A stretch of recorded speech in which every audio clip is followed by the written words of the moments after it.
Unaussprechlichen Ramblen.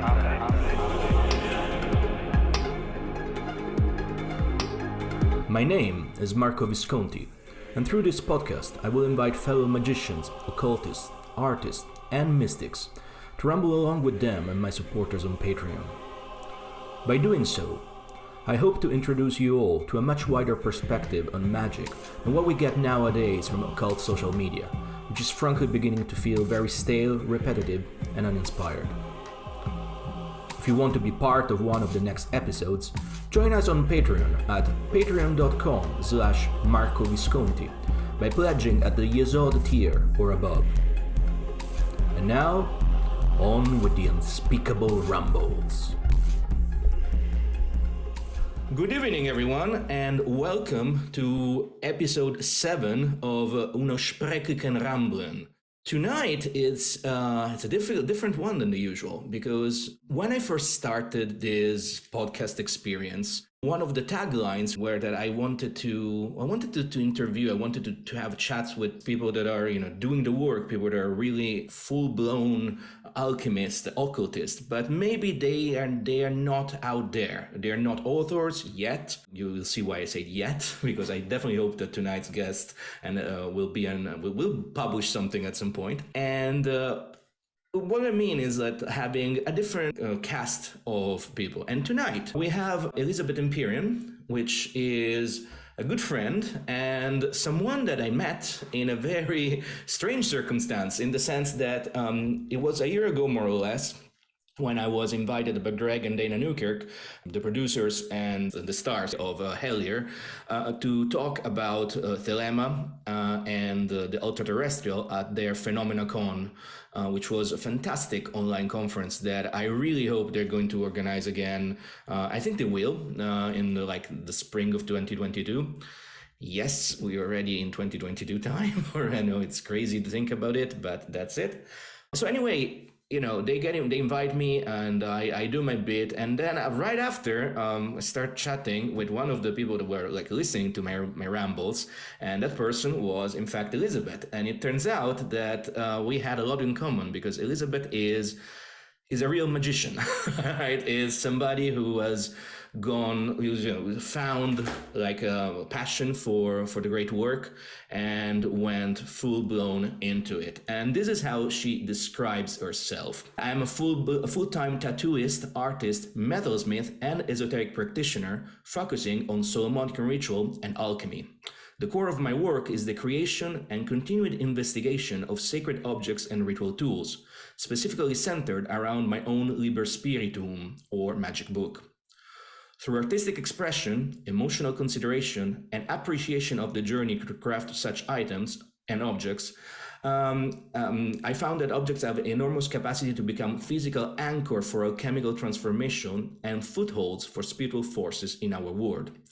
My goal is the further development of the real relationship with these forces through devotion and effort, which shines in the most genuine and heartfelt manner through my creation. Elisabeth, what an introduction. I mean, I don't have to say anything. Welcome. Thank you for being with us tonight. Where to start? I mean, with that introduction, you already said everything. Pretty much. We can finish. That's it. Okay, we're done. Thank you for coming. I would like to ask you, where does it all start? Where does your passion for magic starts? Well, I mean, I guess it's since I was a kid, right? I always kind of felt like so I was raised super Baptist when I was a kid, and, we went to church all the time, and I don't really know where it came from. It was I always had this sort of feeling like there was something else that I couldn't quite put my finger on, I guess. So when I was probably 13, I found out that witchcraft was an actual thing, and my head exploded, basically. I was like, wow, so this is it. This is what I've been looking for. And I just kind of went from there. I started with more I was never Wiccan, but I started with, more Celtic New Age kind of things.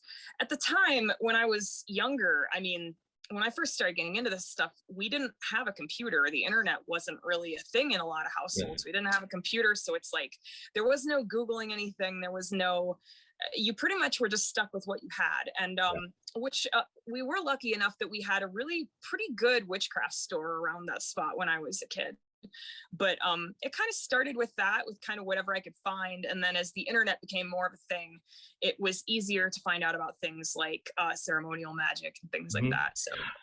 So basically, you went from I would say the classic trajectory is from witch into ceremonial magician, pretty much. Do you think the two things are really different? Do you think the two approach are really different? I really don't. So I can see there was a time when I did. So I guess that when you read the grimoires, right, they have a very different feel to them. They feel very, I don't want to say they feel stuffy, but they feel stuffy sometimes. Yeah, they definitely feel stuffy. They really do. They feel stuffy. And if you're a person who is trying to get away from like a Christian upbringing where you're kind of trying to get more into witchcraft, the most contradictory thing feels like reading these grimoires where it's about where it's got psalms and stuff in them and it's got all this stuff about God. It feels very strange, right? But really, I think it's like when you start to dig deeper into it, there are so many folk practices and stuff that involve psalms a lot, but other things that are Christian in nature. And I think when you really get down to the bare bones of ceremonial stuff, it feels sort of like shamanic in certain ways. I really don't like. I found that it blended very, very easily with more like folky kind of like, I've always been out in the woods my whole life and I just feel very connected with it. I felt like it was a very, very easy, like a surprisingly easy transition to put those two things together, I guess. Yeah. It's interesting you mentioned being in the woods, because I lived here in Glastonbury for 18 months now, and I'm preparing to go back to London because life changes and things need to open new chapters.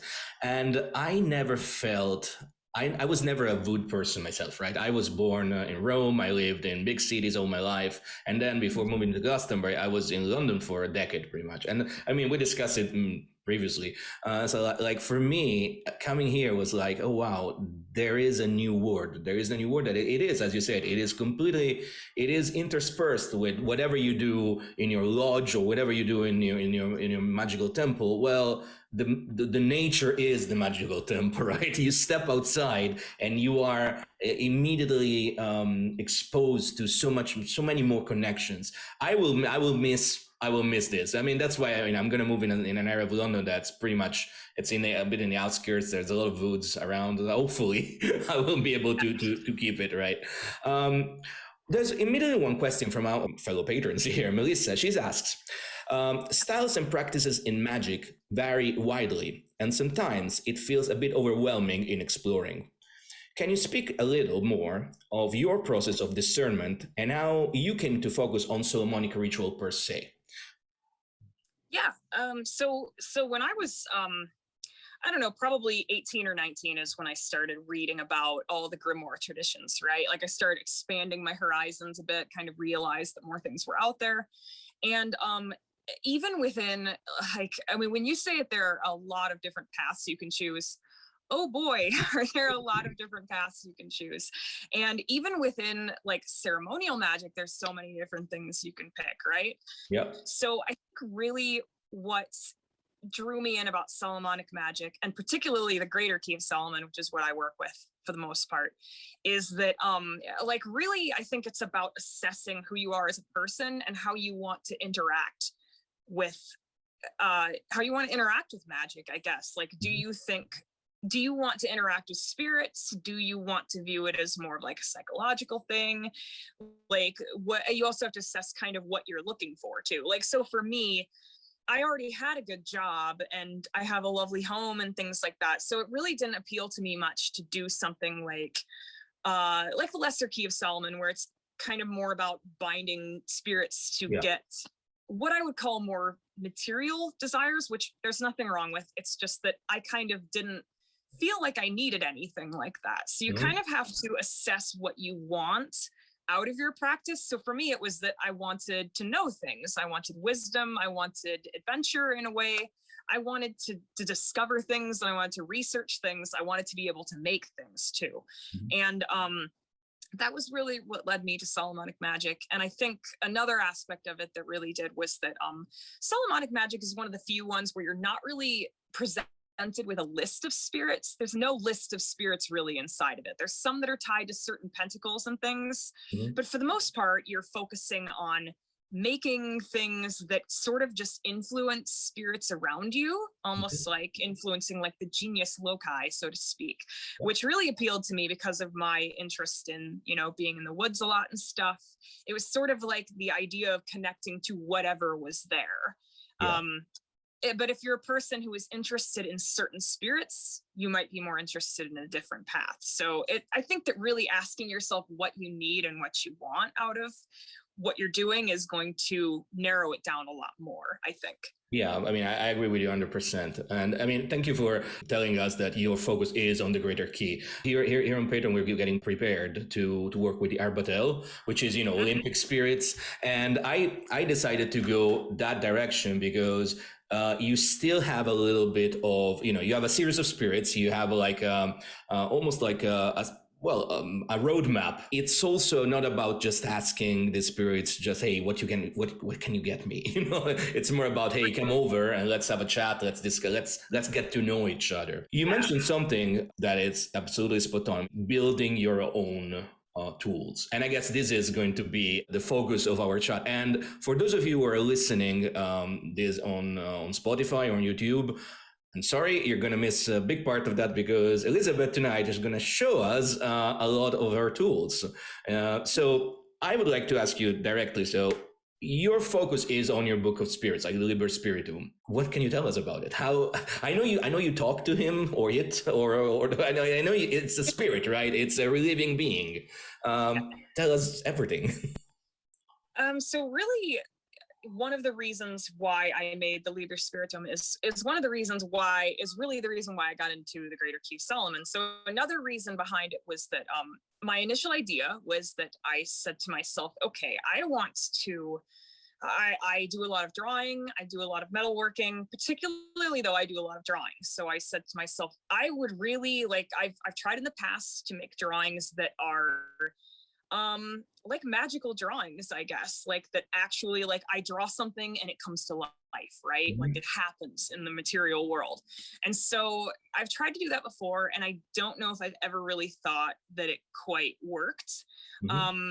So basically my goal was to create a thing that was like a sketchbook in a way that was like the vehicle of my manifestation, if you will. It was it was a way of you know, working my will into the world, I guess. And I was thinking to myself, maybe I could do that by doing drawings and doing it in a ritual context, but then also thought that it would probably help if I was able to add certain symbols, you know, things like that. And what really appealed to me was the pentacles from the Greater Key of Solomon, because they're just beautiful, and I just have always been attracted to them.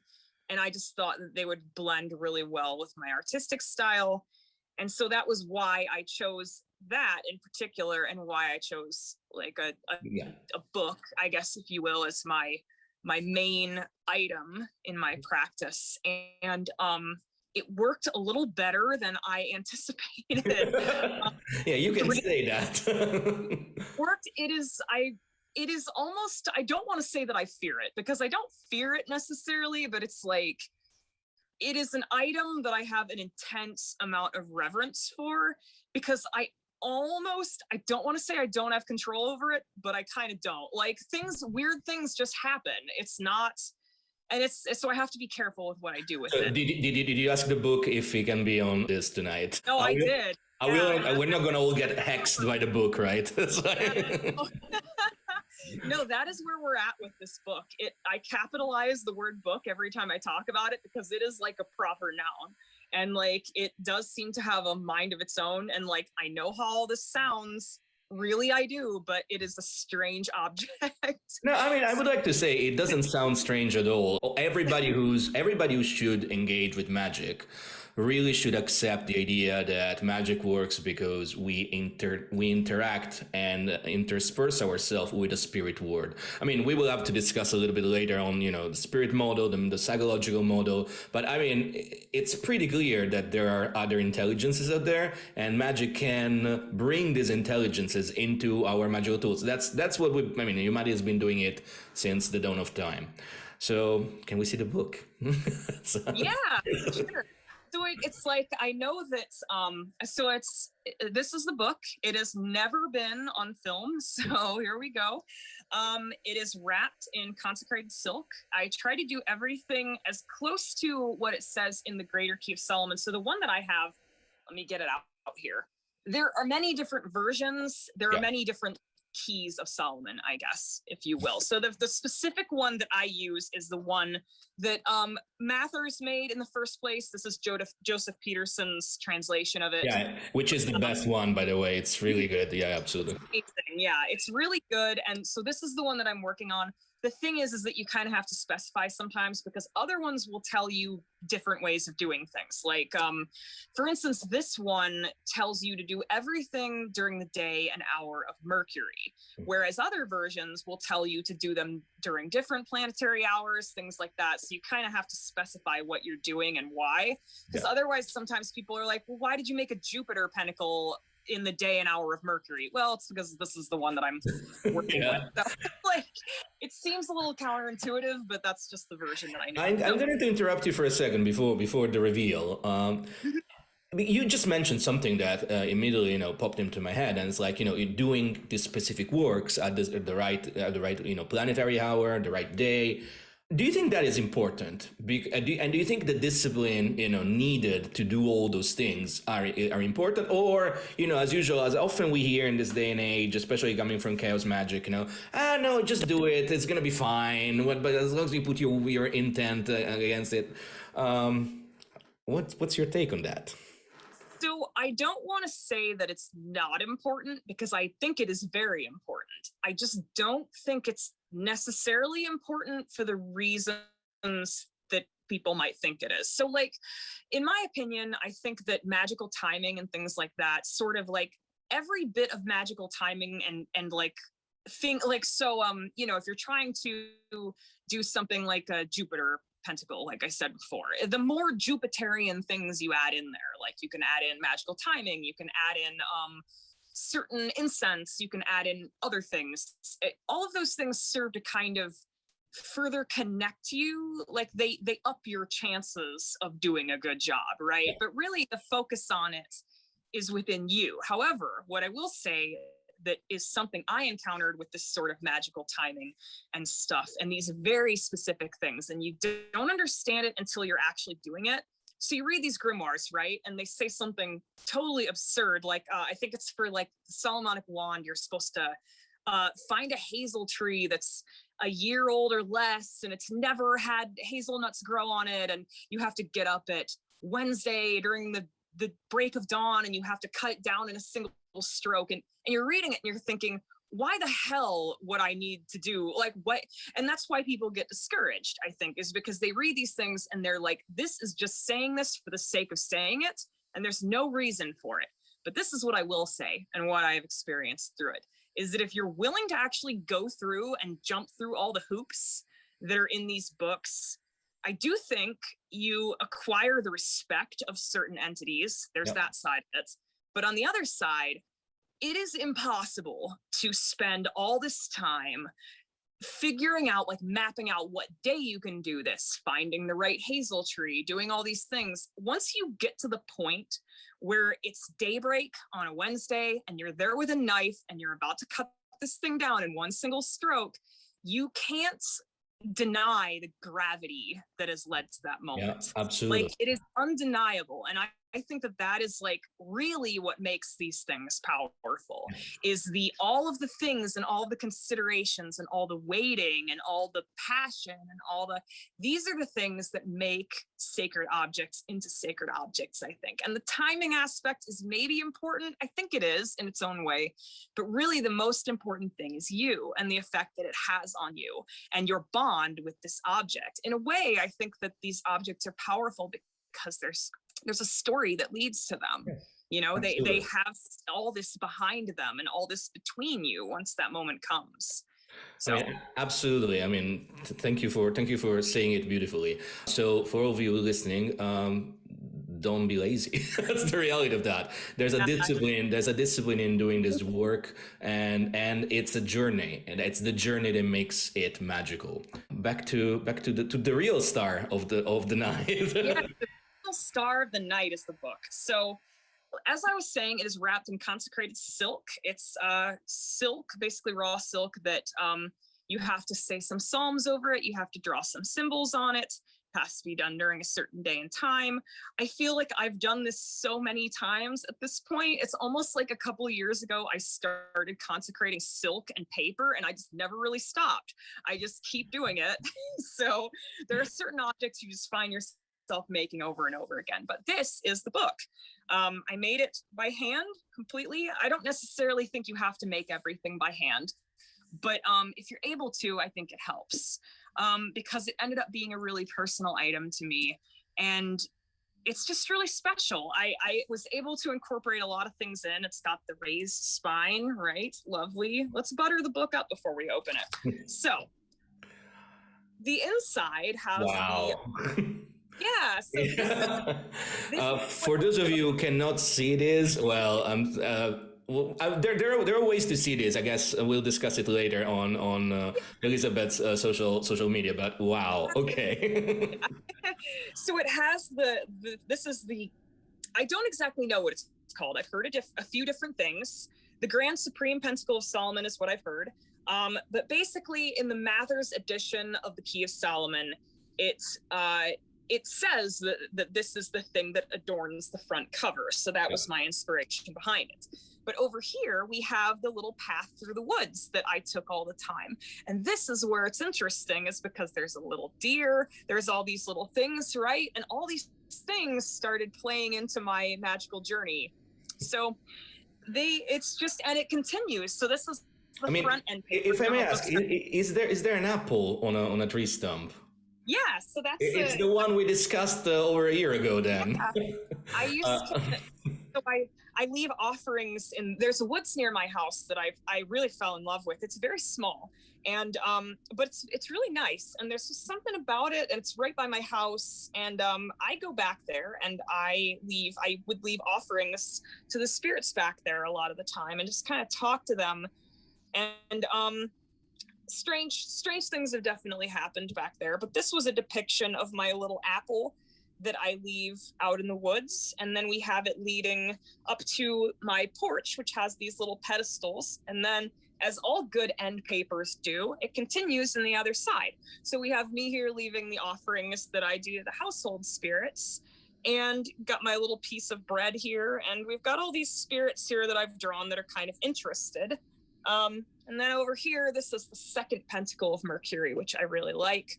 I've always kind of been drawn to this, but I do feel like the forces attached to this particular book are very mercurial in certain ways. And so we have our a lot of, and it's fun because tattooing gets into this a lot too. Yeah. And so it's like you have a lot of traditional tattoo elements here, right? There's filigree, there's things like that. And I just love being able to incorporate kind of everything that I do into one thing, you know? So yeah, absolutely. I mean, that is the real skill of the magician, if you ask me. I mean, just being able to bring all that you are into that. I mean, this is beautiful. Absolutely. Yeah, and so I've made all these considerations for it. This is the section of invocations. We have a quote from Dante's Inferno over here, which is one of my favorites. Dante's Inferno is, the Divine Comedy, the whole thing. I don't know if anyone knows this or not, but Dante's Divine Comedy is certainly a reference to alchemy. It's three statements. I mean, absolutely. I mean, this is something we might have to discuss here at some point. I mean, in Italy, you have to study all the Divine Comedy in high school. I mean, at least if you do the kind of high school I did, which was classical high school. But there is a long line of well, esoteric studies behind the Divine Comedy, connected to Dante's group, which was called the Fedeli d'Amore, or the Faithful of Love, which was a group that incorporated the idea of a very celestial kind of well, sex magic, I would say. Anyway, we'll have a discussion on this at some point. Great quote, by the way. Good choice. Yeah. It's amazing because it was during one of my the ritual seclusions that I do. That's also in the book too, by the way, in the Key of Solomon, as it talks about doing basically a 3-day ritual seclusion, which I do as well, and it's horrible because I hate being trapped in my house all the time, but it does work. It does set the tone very well.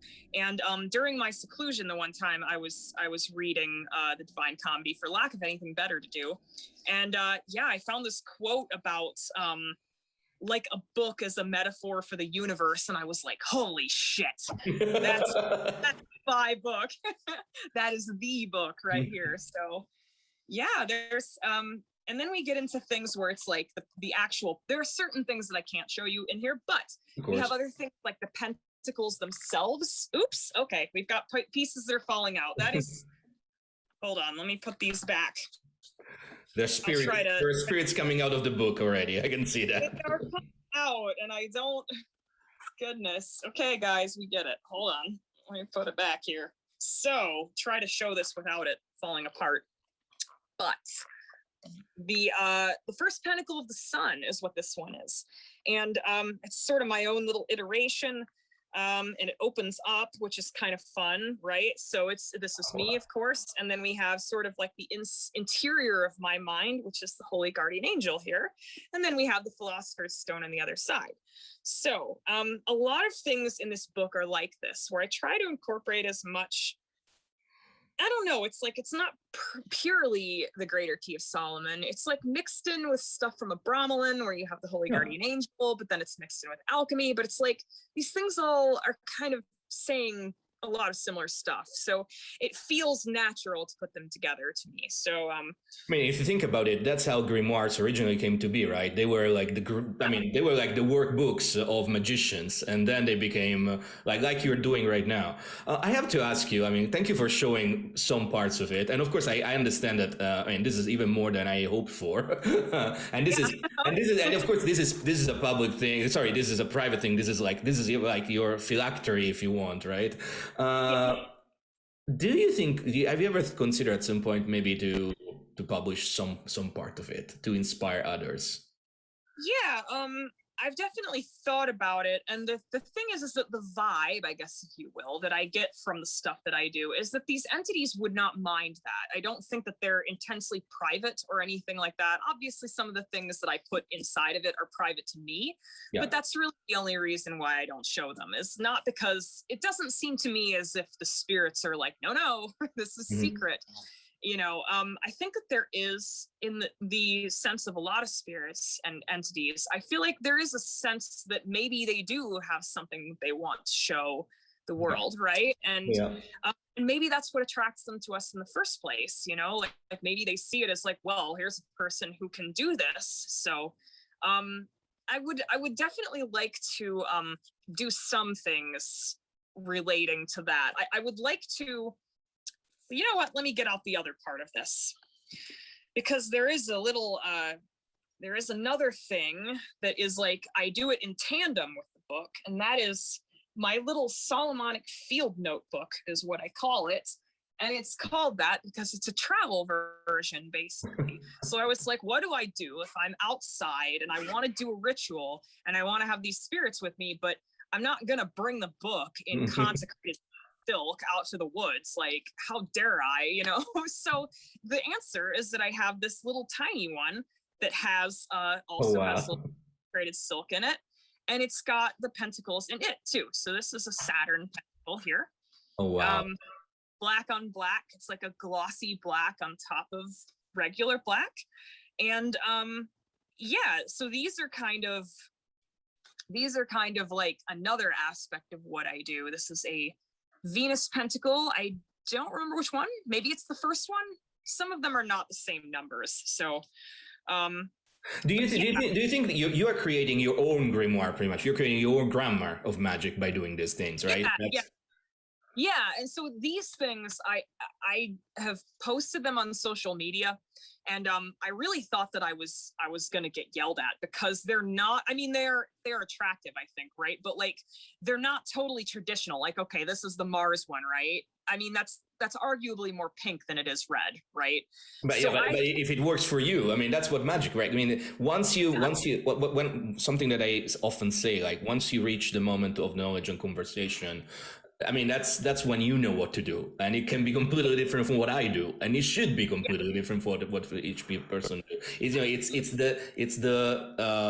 It's getting there that has some steps that everybody can follow. But once you get there, I mean, it's magic, right? It's the art of changing the world according to your will, not my will or anybody else's will. Yes, definitely. And I have had interest, like I did not get yelled at by any traditional people. I mean, no, I was the one to say, hey, can we talk, please? Opposite. People were very interested. And so I have thought about maybe trying to, at some point, make copies of some of these, because that would be good. I've thought about writing about sort of the alchemical process that I've done, things like that. There are aspects of what I do that I would certainly like to make into something that others can see, basically. So, yeah, I would like something. We can say that maybe tonight is the first time that you start this process. That is so and it's a new alchemical start, pretty much. Yeah, in a way, for sure, it is. Because I've taken pictures of these before, but I've never done like a live thing. And in fact, I don't think no one has ever seen the book in person. No one has ever touched it besides me. So that's another interesting aspect of it too, is that it is very much a little sacred object that I just keep in its own little spot. So, so this is a new thing.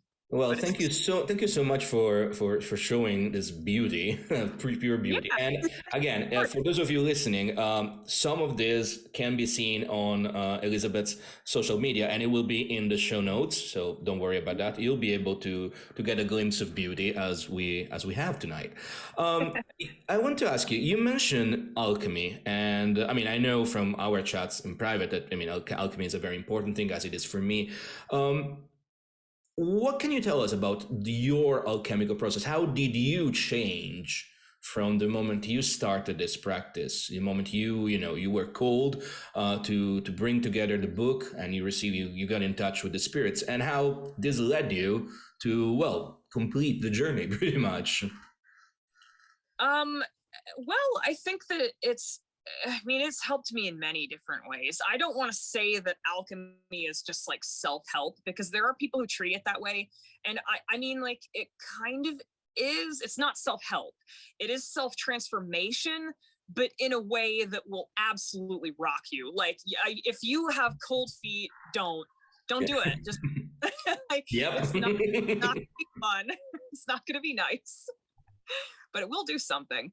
And I don't know. I think like it's so hard to say where it really started. I mean, it's like the sort of hints of it have been there for a long time. Almost like I was getting towards doing this alchemical process sort of thing. But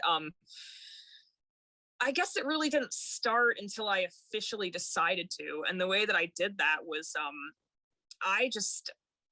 I drew it in the book, basically. I was determined to, they talk about creating the Philosopher's Stone, right? And, but really the Philosopher's Stone is, it's very similar to the knowledge and conversation with the Holy Guardian Angel, I would say. I would say that it's along the lines of the same thing, right? And there are all these books and texts that talk about similar things. You have the PGM, where it talks about the supernatural assistant. You have, familiars, you have the Holy Guardian Angel, you have the higher self, you have the Philosopher's Stone. To me, it's all kind of saying a similar thing, which is that you're trying to get in touch with and have a permanent bond with something that is unexplainable. And that was what I was trying to do. And so that's what I set out to do. And I think it worked pretty well. I've been able to get a lot of personal guidance from the force that I got in touch with. It's been very interesting. So it's so hard to explain. So I'm sorry if I'm not. No. I mean, as somebody who struggles trying to make this into words myself, I understand fully. But it's good to hear. It's good to hear from another voice. The same struggle, I suppose. Like it is unfathomable. It's something that can be put into words. I think maybe you can argue that maybe it can be put into poetry, but I'm not a poet. So, I mean, it's Frater Acker is writing a lot of good poetry on that, but I'm not a poet, so I just don't talk about it very much. Yeah, I mean, it can be put into poetry. I do find that if you read about alchemy and you read the actual stages of the alchemical process, and they do speak of it as if it's a physical process, right? Like you are working on a substance and you are creating the philosopher's stone from that, right? But if you look into those kind of things that they talk about, the different stages of what this substance goes through, and you apply them to yourself, which there's many books on the topic, so you don't have to figure it out yourself. Trust me. You don't have to look at these laboratory processes and be like, what does this mean for the human mind or whatever? There's so many books about spiritual alchemy that'll help you with it,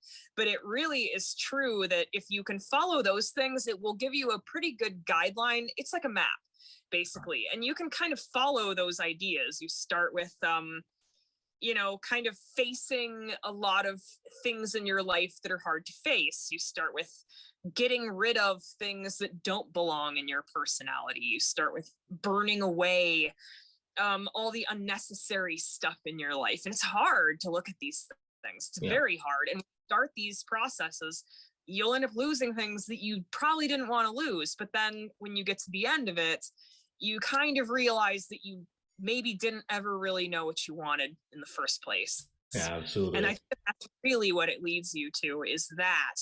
And you can definitely, like, there's a lot of wisdom in the stages of alchemy, in the black phase, the white phase, the red phase, and all the planetary things that go along with that.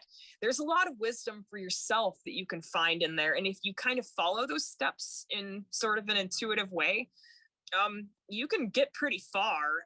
As far as my own interpretation of it, I like to do it with the book, because there is a part in the Emerald Tablet that talks about how the alchemical process isn't finished until it's brought back down to earth. So I think that there is a material aspect of it that's important. Otherwise, I feel like it just ends up being like in the ether somewhere, which it can be something. But I do feel like if you have something that is an anchor, which is what the book is, and that can be anything for you, really. I do feel like having something that's an anchor for these sorts of like processes and these sorts of transformations really helps to make it into a thing in your physical reality. That's my experience. No, I agree with you 100%. For me, it's been the creation of talismans. It's been the creation of magical materia over the years. I mean, personally, I worked a lot with more inner alchemy and the creation of specific fluids than going to Eucharist. But yes, I agree. It has to be put into the word. If it remains just in your mind, I mean, it can help you maybe face some part of your psyche, but it's more psychology, and that's not magic, right? I mean, at least according to me. On that, I have a question. What do you make of the psychological model of magic then? The idea that pretty much, all we do, all the magic that we do, is just another way of, considering psychology itself. Like, it's all in our mind, that there's no spirits. And you know what? This is something that mostly came from one of the most misunderstood Crowley quotes. That in a very early in his translation of the Goetia, he says something like, the demons are part of our our subconscious. Demons are part of our shadow self. And of course, Jung would come up a few years later and speak of the shadow self and the psychology of the depth and whatnot.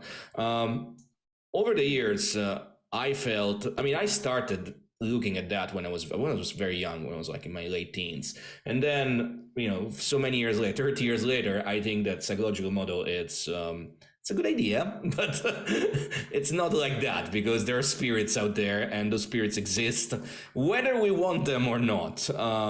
What do you think about? I mean, I think I know where you stand, but what can you tell us about that? Um, so I do think that psychological processes are very, very important. I feel like there is no part of your existence that magic will not touch if you do this. And I think that it can totally change a lot of things within your mental state, your emotional state, things like that. That said, I definitely don't think that spirits are like all in your head kind of thing. And I don't even think I'm really in agreement with the people who are like, I think it's like Lon Milo Duquette said something about like, they're all in your head. You just have no idea how big your head is. I don't know if that quite describes it for me. I don't agree. I don't agree. I love Lon, but I don't agree with that either. Same here. I do think that there is overlap, and I know that seems strange to people, because people will say things like, well, do you think that the spirits are part of your imagination and we're just making them up, we're just incredibly powerful, or do you think that they are separate entities? And I think it's a bit of both. I think that there are forces out there that are not part of us. Yeah. They're not, they are different. But that said, I do think that they're able to probably interact with our minds. And at some point, where do our minds come from? Where do the aspects of us come from? They come from these other places where it's like conceptually they exist elsewhere, right? Yeah. And so these other entities probably exist conceptually elsewhere too. So it's like they could overlap. And I think that because they're not material, they can overlap quite a bit too. But I think that that also has to do with the fact that time is probably not really as linear somewhere as we experience it here. And there's a lot of reasons for that, I think. But I don't think that spirits, like my personal experience with it, I've never had any super insane, like, people talk about evoking things to physical appearance. I've never had anything crazy like that happen, where a spirit is just there in front of me in physical form and I'm like, holy shit, what, but I have had weird things happen that are physical that are pretty hard to explain in connection with spirits. And I'm just like, okay, if you're trying to say that somehow I caused this, then I should be the galactic empress of the world, because I am incredibly powerful apparently and can do this or that. But I think it's the easier explanation is that it's other entities that really do exist. So. You know what? I mean, like, you explained it perfectly, so thank you for that. One thing that maybe we should consider, maybe another time, is that personally, I often speak of the concept that spirit exists, spirit are outside of us, demons, fairies, ultra-terrestrials, angels. However, the true nature is non-dual. It means that, all these things exist till you realize that, well, they also don't, because you don't exist either. So I think we will have to have a discussion on the concept of non-duality. But I don't want to ramble too much, which is something I do all the time. Apologies. I have a question. We've been asking you many questions. There's a question from Peter, and now we're just gonna kind of change, but not really at the same time, because we're still talking about what drew you to become a tattoo artist? And if you can talk some about how you approach intention and process when creating a tattoo, and contrast it with that of crafting a magical tool or talisman. So what drew me to become a tattoo artist? So if we're being completely candid, I never wanted to be a tattoo artist. I used to say that I would not be one, and here I am. And it wasn't because of it wasn't because I disliked tattoos. It wasn't because I had a disrespect for the skill and the art in general. It was just that I was afraid of hurting people. I didn't want to.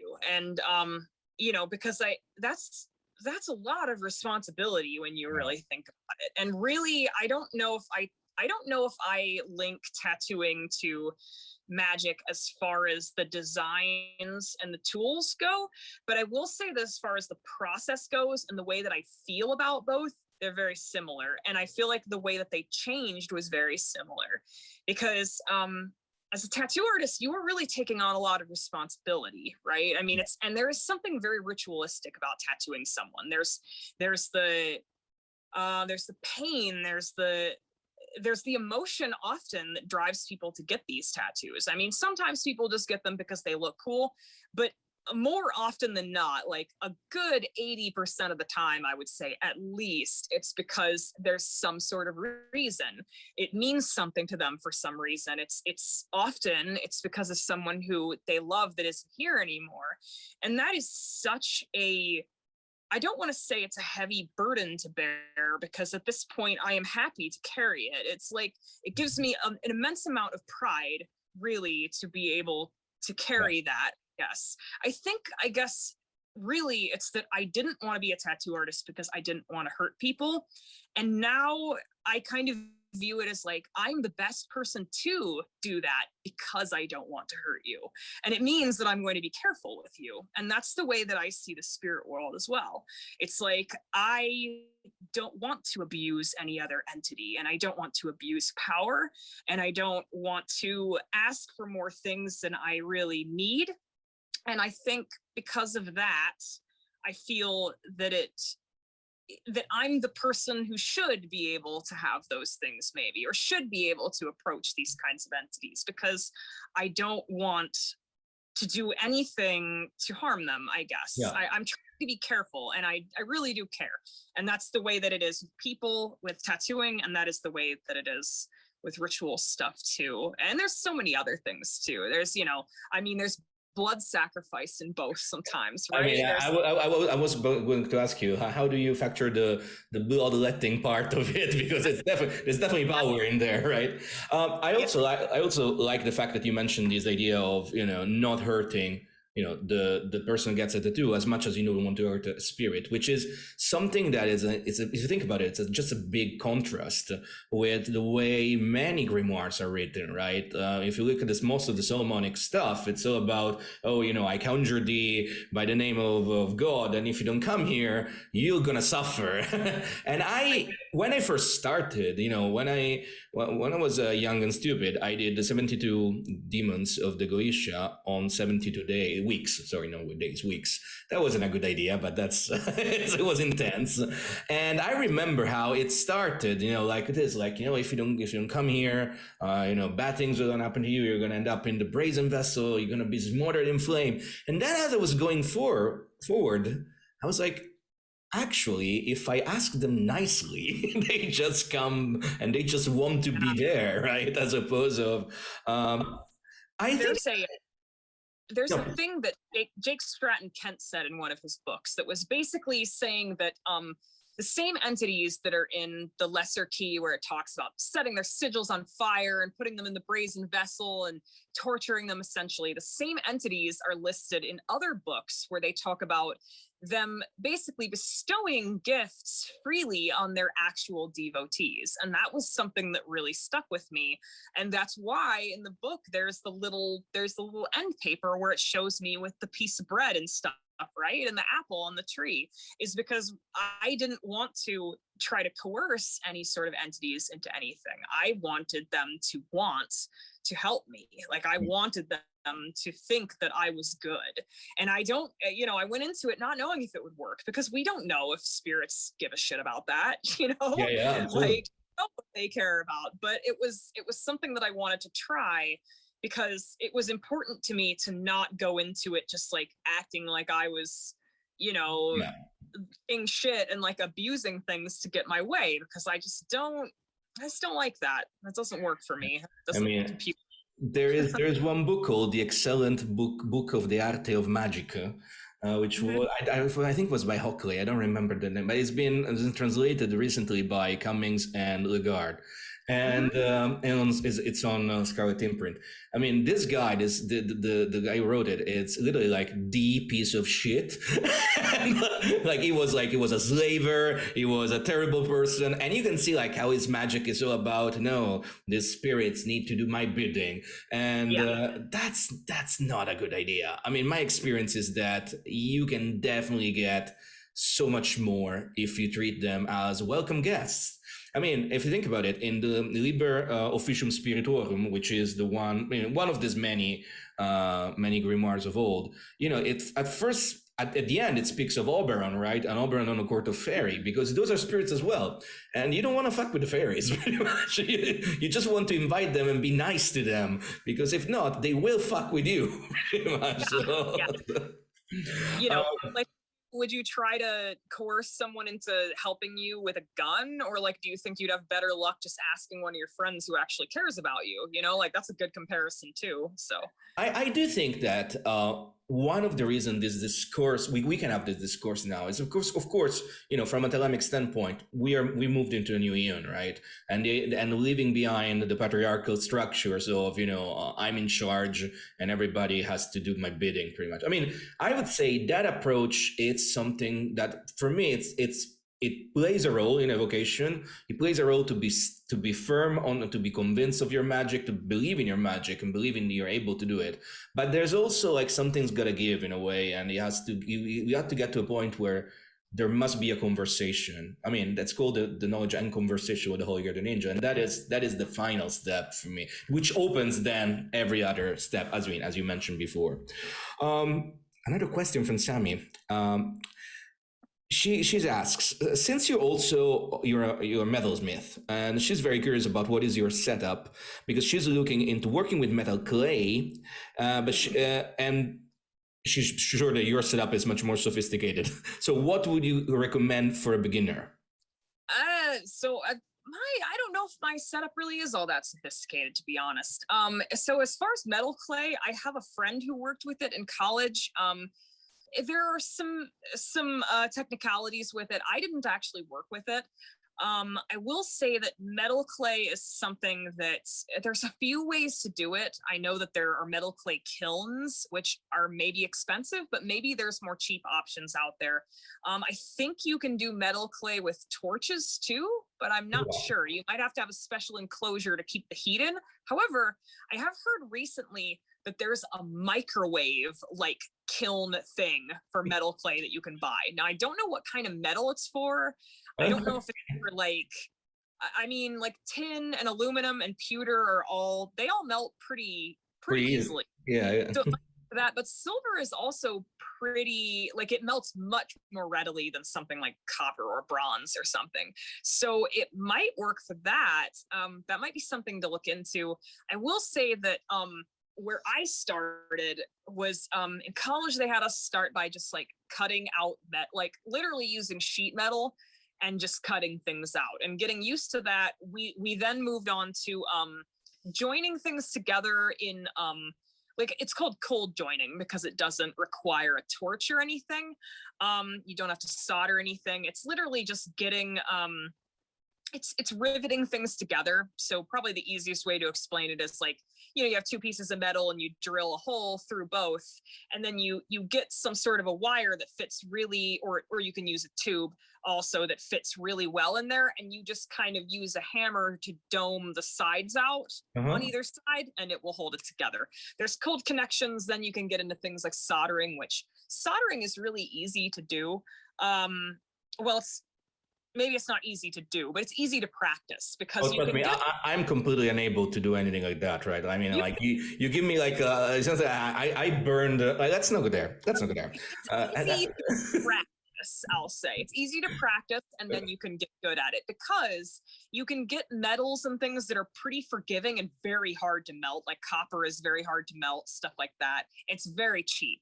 And you can get a torch, like a hand torch. I think mine came from Amazon, and it might have been like $30 or $40, and it's hot enough to heat to like solder things. So you can do things like that. I really enjoy casting metal, but I don't have the setup to do it. So really, I don't have the setup to do everything, but I definitely have the ways to, like soldering things is most of what I do. And cutting things out, working with sheet metal, that kind of stuff. Gemstone setting, things like that you can do. So when can we expect your talismans? Pretty much, because I can see people already in the like here in the Zoom call like, oh, what are already interested? Where can I send money to?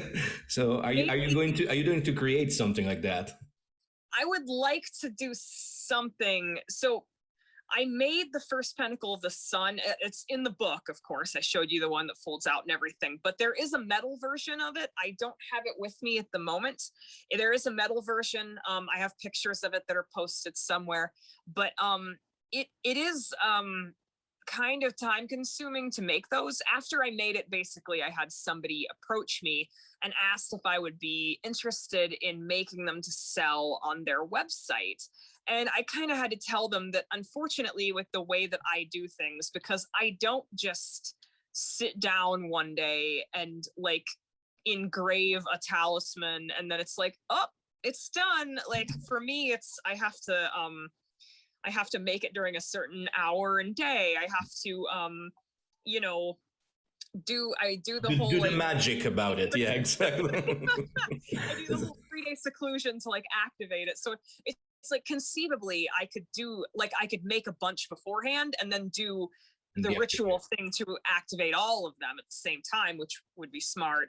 But then it's like I feel like I would have to charge more than people would understand why they're paying that. You know what I mean? Like they would look at it and be like, this seems simple. Why is this so much money? And it's like, well, it's because I starved myself, okay, for 3 days. Like, because I did ritual fasting and I hate it. So but well, maybe you know, I mean, like if you consider you might have some customers already here. I'm one, so like, just I'll keep that in mind. We have one final question, and this is, I think you'll like this one. And this is from Peter, and Peter asks, if you were a spirit, by whom would you most like to be evoked, living, dead, or not yet born? Oh boy. Okay, so that's a tough one because I have two. Am I allowed to say the reasons why I like both? Of course, absolutely. If I were to be evoked by a living person, it would probably be Frater Acher. Are you aware of him? He made of course, absolutely.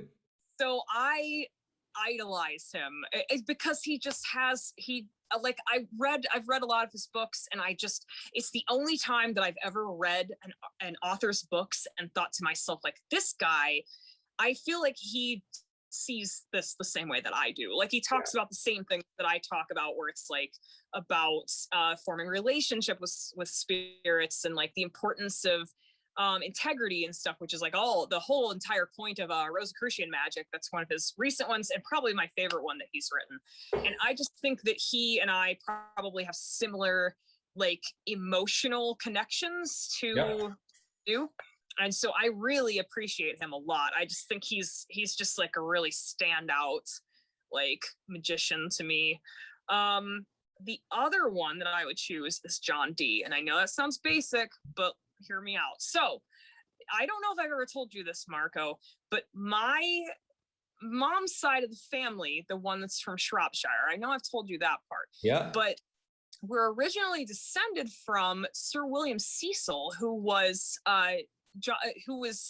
Queen Elizabeth's main advisor. Yeah. So we're directly descended from him. I find all this out after I'd already done some alchemy stuff. I'm like, looking back through, my aunt is a genealogist. She enjoys getting into this stuff. So she kind of does all the work for me for free, which is great. And I was looking at some of the stuff that she sent me, and it was this whole thing about Sir William Cecil and how he was, Queen Elizabeth's treasurer and stuff. And so I thought, oh, well, then he would have known John Dee, right? Yeah. So I looked at it, and there's an entire thesis, 180-page thesis that this person wrote about all these letters that were found from Sir William Cecil to Edward Kelly, trying to get him, like, basically Sir William Cecil's forays into alchemy. Oh, wow. He really thought that, like, that he could make, like, Edward Kelly and other alchemists of the time might be able to make gold, and that he really thought that was like perhaps the solution to the crown's debt problems. Yeah. I mean, that's exactly why they wanted to make gold. They needed the money. Where it was like this person wrote in this thesis about like other things about him, like medical stuff, insinuates that he was doing like alchemical things as far as medicine, like he was adapting like alchemical medicine stuff into his life. So here's the thing. My mom's side of the family lives extraordinarily long, or extraordinarily long, excuse me, not wrong, long. We live very long, so long that there's a college that was actually running a study on why we live so long. So here's my hypothesis. Sir William Cecil found the elixir of life. He took it and now we live forever. Okay, that's not wrong. So if I were to be able to get in touch with John Dee, I could ask him these things. And that's my motivation. Well, that's a great motivation, in fact. And I mean, I would say you chose two great magicians. So I mean, I think, what kind of spirit would you be? A spirit of Mercury, or? I don't know. I think that I don't know. I feel like that's a good question. I feel like there's a lot of aspects of Saturn that appeal to me, but I don't know if I'm terribly Saturnian in all aspects. So I don't know. Well, maybe this will be revealed at a later stage. Thank you so much for being with us, Elisabeth, tonight. And I mean, it's been a great journey, and I'm looking forward to whatever else you're going to create. Where can people find you online? So I post, typically the Solomonic stuff I just post on Instagram. It's just, my handle is just Elisabeth Wingerter. That's my last name. And it is, I can spell it. It's I will put it into the show notes. So it's going to be easier for everybody to click and go there. That's much better. Yeah. So I don't always post.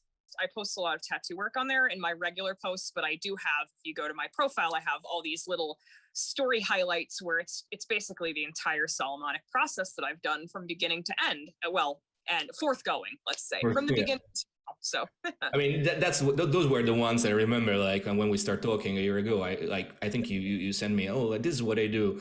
And to be fair, I was like, okay, let's see what's this. And I was like, oh, okay, all right. This person is real, which is interesting too. Once again, thank you so much for being with us tonight. And for everybody else, you can find us on www.patreon.com/Marco Visconti, which is my name. And that's it for tonight. Thank you all, and do what the will shall be the whole of the law. Love is the law, love under will. I'm gonna wrap it up. Thank you. Thank you. Do we have any other, for those of you who are here on the call, do we have any other last minute question before for the Patreons only? But I think we covered a lot. So I think it's everything's been done. Gemma, yes, tell us. Just a quick thing, because some of your work, I was thinking about Ancient Watchers when he was talking about the Black Book. And so I wondered whether that had influenced your working at all, because when I read that, before I even read that, I was thinking, gosh, lots of things that I need to do. I need to sort of write myself into my way of working stories. And then I read his thing, and I was like, oh, actually, it's this way. But then the part of me was thinking, no, you need to do your own version. So it really feels like what you've done is completely your own version of that. But I wondered if there was any practices within that or elements that if you'd read it or had an influence on you. You said Aiden Watcher? Yeah. Aiden Wachter. He wrote a book called Weaving Fates. Okay, all right. Because I just bought a book from him. It was not that one. I haven't read. It's like something weaving the liminal or something like that, right? Or I heard of that one. 6 ways. 6 ways. Oh, it is 6 ways. Okay, so that's the one that I have. I have not read it yet, though. I listened to a podcast from him, and there were things that really interested me. And that was why I bought the book. I really need to stop listening to Glitch Bottle, because every time that I do, I end up wanting to buy person's book. It's a huge problem. Yeah. I know the problem myself, right? Such an issue. I feel like it did kind of start as less of a blend of things, and more of just like, okay, I'm gonna do Solomonic magic, and I'm gonna like find a way to incorporate it into my art, you know. And that was kind of all it was. And then it just spiraled out and became something else. Like, it really is one of those things where sometimes if you allow it to, and this is, I think it is kind of scary for people. It's scary for me too, because it's like you are going very much off the beaten path at that point, and you just don't know what you're going to get. But I feel like if you're willing to be sensible about it, and you kind of, it is a mix of, I'm not saying just follow your intuition, but sometimes you can look at themes within the books themselves, and kind of like things that are presenting themselves to you in your life too. And sometimes if you follow those things, you'll be really surprised at like how much comes out of that kind of stuff. Like that is a lot of what I do, is just like seeing, kind of being willing to interpret like guideposts, I guess you could call them, within my life, because that is kind of that's kind of how the spirits I think it's, in a way, a lot of the time it's how they talk to us. You know, you have to pay attention to these things, because a lot of the time the forces around you are starting to respond. It's just sometimes people don't see it because they expect it to be like what some people talk about in books, where it's like a material manifestation or this or that, and they're missing things that are happening right in front of you. Yeah, absolutely.